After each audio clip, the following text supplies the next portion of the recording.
Story time. Alam niyo ba na ang dandelions pala ay nakakain? Ito patok na patok sa social media. Ayan, kahit i-google niyo siya. Ang dandelions pala ay nakakain, no? Edible siya, no? Ayan, ang daming dito sa aking bakuran. Ayan, pakalat-kalat lang sila. So magbebenta na lang ata ako ng dandelions. Alam niyo ba yan? Yan, nakakain yan. Alam ko yan nakakain kasi isa sa matatanda ko. Binigyan ako nun ng ganito eh. Sabi niya salad daw, dandelion. Siyempre, baguhan ako nun so hindi ko naman alam yan. So, totoo pala, nakakain pala siya. Ayan oh, mga sisi, nandito lang sa aking bakuran, ang aking kayamanan. Ayan, ang daming dandelions. Ayan, ako'y mangunguha ng dandelions at ako'y gagawa ng sarili kong sabon. Ayan, tignan mo naman.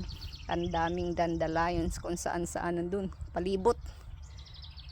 So, ayan, tignan natin kung ano magiging next step ng dandelions.